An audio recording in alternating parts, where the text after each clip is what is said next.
muy ilustre y poderoso soberano gran comendador Manuel Jiménez Rucán. Ilustres hermanos, señoras y señores, buenas tardes tengan todos ustedes.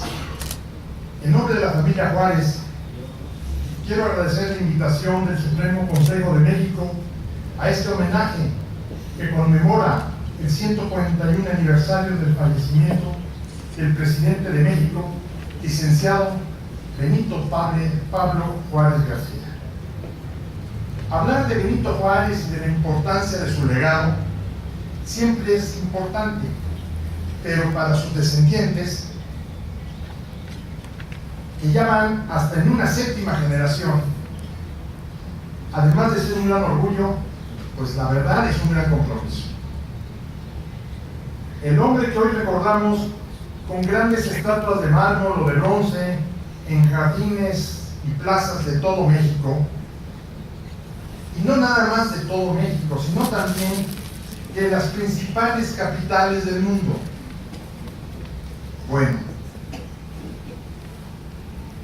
también ese ser humano, ese hombre que murió hace 141 años, se le recuerda en el ámbito familiar. Pues para algunos pocos mexicanos, Benito Juárez fue también un padre, un abuelo, un bisabuelo, y para algunos pocos todavía es su tatarabuelo.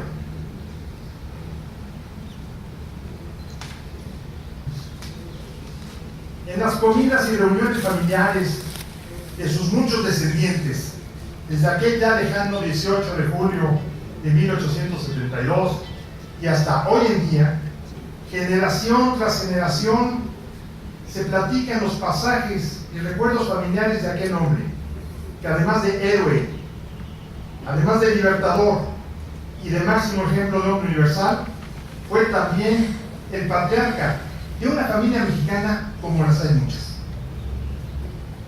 La vida de Juárez fue siempre azarosa. Tuvo que rescatar a una nación invadida por las grandes potencias europeas del siglo XIX. Tuvo que gobernar un país profundamente dividido entre aquellos que buscaban la libertad y el progreso y aquellos otros, los que añoraban los tiempos de los monarcas absolutos y del oscurantismo religioso, político y cultural. Sin embargo, a partir de la restauración de la República en 1867, cuando Juárez regresa triunfante a la Ciudad de México, viene acompañado de una familia formada por su hijo, por sus hijas y ya por algunos nietos, así como por sus primeros diarios, y por supuesto por su amada Margarita, quien ya en estos últimos años mostraba en su sonriente rostro un ligero rictus de dolor por el cáncer, enfermedad que poco tiempo después se acabaría con su vida.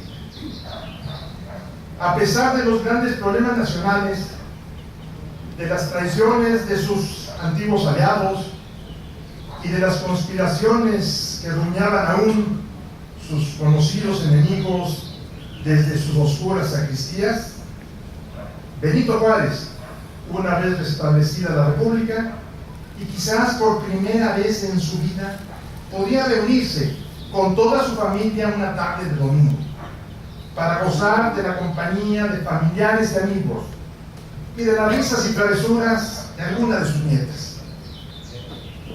Pudo de esa manera festejar en esos días la boda de alguna de sus hijas mayores.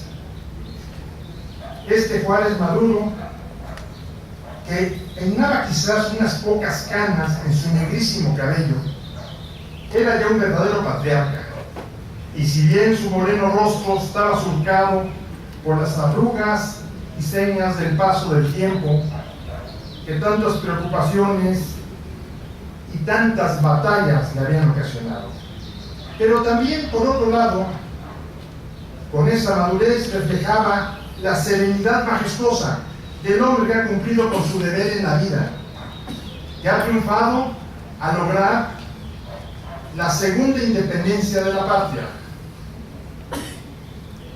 Y yo diría no la segunda, verdaderamente fue la independencia real, de la que sin embargo surgiría, no sin dolor, el México moderno. Por eso, el recuerdo de ese Juárez maduro y sereno, aquí a mis lados, a ambos lados, tengo reproducciones de la última obra del maestro Antonio González Orozco, afamado pintor y muralista, que hace 40 años pintó un mural conmemorativo al triunfo liberal en la batalla del 5 de mayo. Mural que se encuentra en el Salón de Carruajes del Castillo Chapultepec, pero cuyas imágenes se han plasmado en millones y millones de libros de texto gratuitos. En esos libros y en ese mural, Juárez tiene un rostro decidido y valiente, un rostro combativo, pues en ese momento está dirigiendo los destinos del país, en uno de los momentos más difíciles de su historia.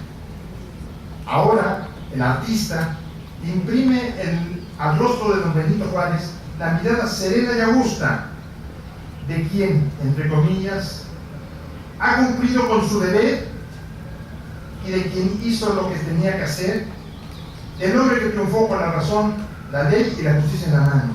Cierro comillas, esas son palabras del artista.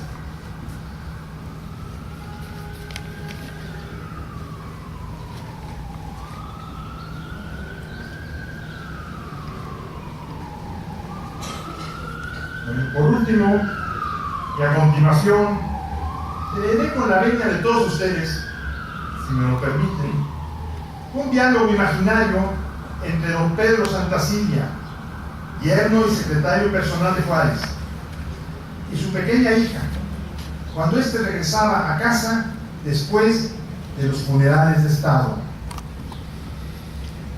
«Papá, ¿de dónde vienes?», pregunta la pequeña. «Vengo de despedirme de un hombre, que lo mismo fue para mí un padre, un maestro, un amigo y un hermano, y que ha emprendido un largo viaje», contesté. «¿Pero por qué estás triste?», pregunta de nuevo la chiquilla. «Porque voy a extrañarlo, porque echaré de menos su plática, sus ideas, sus consejos y aún sus bromas», dije en un tono francamente melancólico. «Pero», pregunta la niña, «pero jamás lo volverás a ver».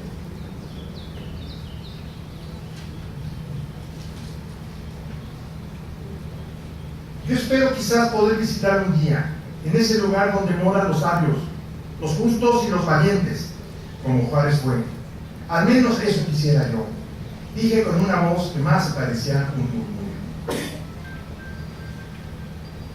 ¿Puedo ese día yo acompañarte a visitarlo?, pregunta la chiquilla. «No, hija mía, a ese lugar solo puedo ir yo solo, cuando llegue el momento. Pero dentro de muchos, muchos años, tú podrás hacer también ese viaje. Y si fuiste una persona recta e íntegra como él, seguramente podrás visitarlo y platicarán largamente». Esperanzado le contesté. «Papá, esta noche cuando ya esté dormida, si sueño con tu amigo, ¿quieres que le diga algo?», pregunta por último la pequeña. «Dile que tenga buen viaje y buen camino. Y pídele». «No, hija mía, si lo ves en sus sueños, solo dile: adiós, abuelo, adiós, abuelo mío».